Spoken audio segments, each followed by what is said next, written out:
এটা হচ্ছে aqua marine drive in, মন্দারমণির একটা হোটেল। এইটা হচ্ছে standard AC room, sea facing, partial sea facing room. এটার মোটামুটি ভাড়া দুদিনের মিলিয়ে মোটামুটি 10,000, তিনজনের ব্রেকফাস্ট ইনক্লুড করে।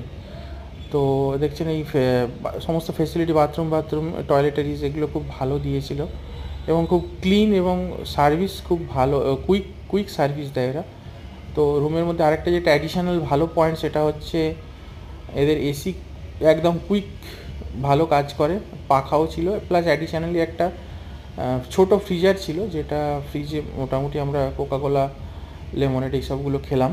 আর এখান থেকে পুরো বাইরে বেরোলেই সুন্দর মন্দারমণির সমুদ্র দেখা যাচ্ছে, দিগন্ত বিস্তৃত, বে অফ বেঙ্গলের অপরূপ ভিউ, এবং তারপর এখানে এসে চান করে, নীল জলে চান করে। আর এটা হচ্ছে এখানে টপ ফ্লোরের জানলা খুললে সুন্দর, এত সুন্দর ভিউটা, চারদিকে এতগুলো হোটেল, ডিফারেন্ট হোটেল, এবং সমস্ত হোটেল এদের ড্রাইভ ইন, মানে প্রচুর কার পার্কিংয়ের পুরো সুবন্দোবস্ত আছে। এই যে ডান দিকে কার পার্কিং করছে, ওই দূরে ওটা বসে থাকার জায়গা, ওটাকে বলে বসে থাকার, খেলার, বাচ্চাদের খেলার জায়গা, দোলনা ফোলনা আছে। আর এই সামনের দিকে রুমগুলো হচ্ছে কটেজ রুম, এগুলো একটু বেশি কস্টলি, বাট এখান থেকে আরও ভিউটা ভালো। এই যে দেখতে পাচ্ছেন পুরো এখান থেকে নামলেই সমুদ্রে, এবং এখন সমুদ্রে অনেক কটা ওই যে দূরে রাইড ফাইড হচ্ছে, সেগুলোও নেওয়া যাবে।